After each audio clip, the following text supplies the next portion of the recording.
Makanya di sini jangan main-main dengan kekuatan Allah, betul, betul.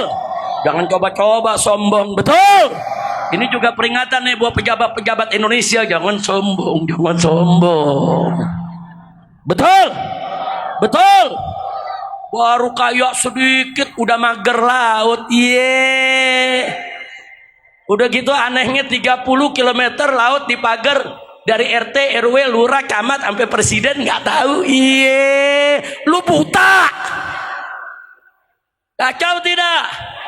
Kacau tidak? Saya mau tanya, pagar 30 km tuh pendek apa panjang? Pendek apa panjang? Sekarang saya mau tanya, di pinggir laut kita ada petugas kita tidak? Ada tidak? Pengawas laut ada tidak? Apa iya mereka nggak tahu? Dia mau bodohin rakyat. Ditanya, ini bagaimana Pak? 30 km. Menteri ditanya, nggak tahu. Ngapain lu jadi menteri? Digaji mahal nggak tahu. Kacau tidak? Kacau tidak? Bukan nggak tahu, udah pada terima sogokan. Nah, dia terima sogokan, dia nggak sangka kalau rakyat marah. Pinggir laut itu milik negara, bukan milik pribadi. Nggak boleh saudara orang main pagar laut. Sombongnya sekarang begitu udah rame apa dia bilang? Enggak, itu swadaya masyarakat, swadaya nelayan. Itu pagar harganya puluhan miliar, terus nelayan yang keluarin duit dari mana? Kacau tidak? Kita ini semua dianggap goblok saudara. Pemerintah anggap kita goblok, menteri anggap kita goblok, DPR anggap kita goblok. Saudara, itu bangun pagar 30 km pakai bambu betung yang panjang-panjang, hitung aja dah harganya. Itu miliaran. Nelayan dari mana duitnya? Tiap hari makan ikan asin, ikan segar dia jual, ikan asin buat di rumah. Betul, betul. Jangan ngebodohin rakyat, saudara. Alhamdulillah nelayan yang jujur masih banyak. Nelayan yang jujur ngomong enggak, itu bukan masyarakat yang bangun, bukan itu pengusaha yang bangun. Nah makanya saya mau ingatkan kepada pengusaha khususnya 9 naga, jangan mancing kami marah. Nanti kalau kami umat Islam sudah marah, kalian 9 naga akan kami jadikan 9 cacing. Takbir, siap berjuang, siap melawan mereka, siap cacingkan naga. Takbir. Mentang-mentang banyak duit bisa bawa jenderal, nakut-nakutin rob, gua kepret loh. Jangan takut ya kawan, betul. Makanya rakyat yang ada di Tangerang, yang di pinggir laut sana terus berjuang, rebut hak kalian, rebut hak kalian. Kalian punya hak untuk melaut, kalian punya hak supaya lautnya bebas, kalian untuk berlayar, kalian punya hak untuk menjaga tanah kalian, kalian punya hak untuk tetap hidup di tanah kelahiran kalian. Jangan takut dengan 9 naga premannya atau oknum pejabat yang mendukungnya. Demi Allah, kalau rakyat di sana sudah bersatu saudara, betul-betul mau menegakkan keadilan, saya akan ajak semua umat Islam rame-rame kita bela rakyat, hancurkan 9 naga saudara. Takbir, siap berjuang, siap lawan 9 naga, siap jadikan naga sebagai cacing. Takbir. Kalau udah digituin baru dia pada mencret dari urusannya saudara. Jangan, nggak boleh mendolimi rakyat, tidak boleh. Jangan berbuat zalim. Lihat tuh Amerika, dia berbuat zalim Palestina, Allah balas saudara. Sekarang juga kita lihat saudara, kemarin di rezim yang lalu di bawah pimpinan Jokowi banyak ulama ditangkap, ada habaib juga di penjara, ada kiai yang difitnah berbuat mesum. Betul. Oh, fitnahnya macam-macam saudara. Begitu dia turun sekarang saudara, Allah buka semua boroknya, Allah buka korupsinya, nepotismenya, jahatnya, boroknya, bobroknya saudara. Sampai dibuka juga isu tentang istrinya suka terong muda. Saya nggak paham tuh terong apa tuh. Lu mikir sendiri dah apa bener. Ini yang namanya netizen tega banget saudara. Sampai yang begitu-begitu ditelanjangin netizen. Lu tega banget lu. Mudah-mudahan sih nggak bener. Amin. Amin. Tapi kalau bener kelewatan. Ini kekuasaan Allah, jangan sombong. Saudara baru kemarin berkuasa. Oh, basur-basur teriak, ini seperti Sayyidina Abu Bakar Siddiq. Iya. Berikutnya dibilang, ini kayak Sayyidina Umar. Iya. Berikutnya lagi bilang, ini kayak Sayyidina Utsman. Ya, berikut lagi bilang, ini kayak Sayyidina Ali pemberani. Iya. Begitu melengsar apa Basir bilang, ini kayak Nabi Muhammad. Pala lu bomenyan. Nah sekarang akhirnya apa? Begitu lengser saudara, lembaga jurnalis internasional menobatkannya sebagai presiden terkorup di dunia. Katanya kayak Sayyidina Abu Bakar. Sayyidina Abu Bakar mana ada korupsi? Betul? Betul? Saya tanya Sayyidina Abu Bakar Siddiq radhiyallahu anhu korupsi tidak? Korupsi tidak? Sayyidina Umar korupsi tidak? Sayyidina Utsman korupsi tidak? Sayyidina Ali korupsi tidak? Nggak ada yang korupsi mau dibilang kayak sahabat Nabi. Masya Allah, kira-kira jelas gak? Lanjut.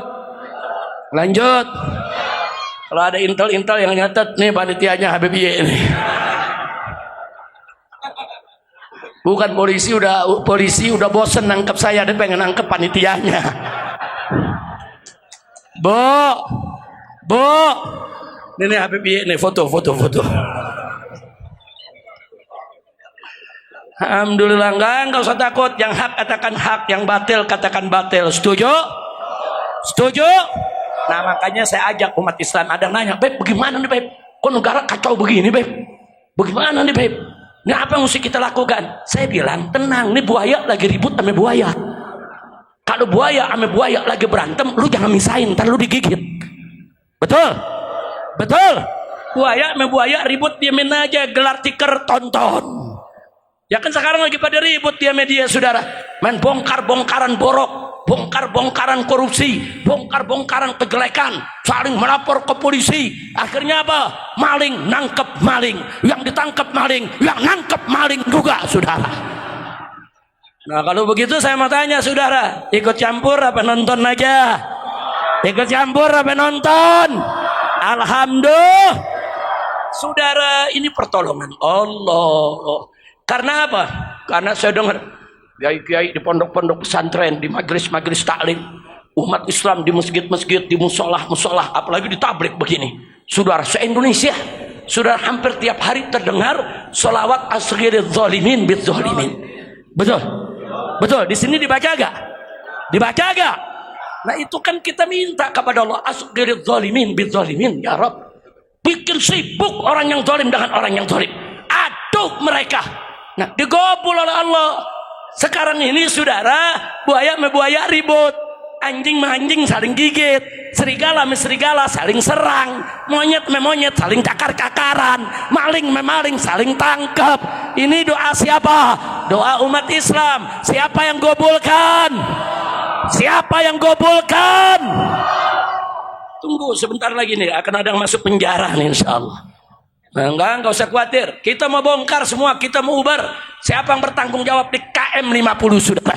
Siapa yang bertanggung jawab dengan semua korupsi yang ada? Siapa itu yang koruptor saudara, triliun-triliunan menyusahkan umat saudara? Semua akan kita bongkar, kita seret. Mereka harus digebloskan ke penjara. Betul? Takbir. Prabowo waktu pertama kali dilantik cakep pidatonya. Kita akan kejar semua koruptor sampai ke Antartika. Cakep, takbir. Cakep gak ceramahnya? Cakep gak pidatonya? Saya bisikin lewat orang-orangnya, kasih tahu Prabowo, jangan kejar koruptor ke Antartika, cukup kejar yang ada di antara kita. Setuju? Jauh-jauh amat Antartika di depan mata kita ada. Betul gak? Oke teman-teman semua, itulah tadi ceramah dari Habib Rizik yang menyinggung persoalan yang tengah terjadi di tengah masyarakat, yaitu soal pagar laut sepanjang 30 km yang sampai saat ini belum ditemukan siapa dalang di balik pembuatan pagar laut tersebut. Walaupun staf desa di sekitaran pagar laut tersebut mengatakan bahwa yang membuat pagar laut itu ya nelayan.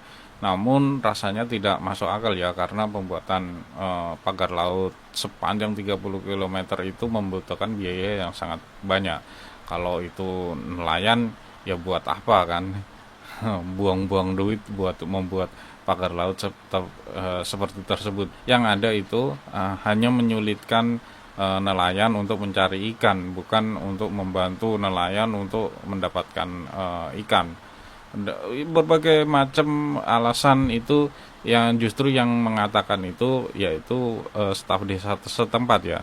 Justru yang nelayan asli seperti Pak Kolit, walaupun orang Serang yang sering mencari ikan di laut sekitaran itu, justru mengatakan bahwa pagar laut ini sangat mengganggu ya aktivitas nelayan untuk mencari ikan.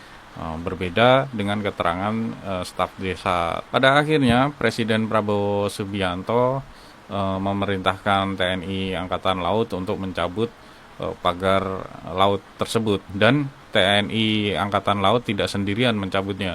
Dia mengajak para nelayan, dan sangat banyak ya nelayan yang membantu TNI Angkatan Laut kemarin itu mencabut pagar laut tersebut. Dan banyak sekali tadi video dari Habib Rizik yang mengkritik pemerintahan, bahkan membongkar rezim sebelumnya.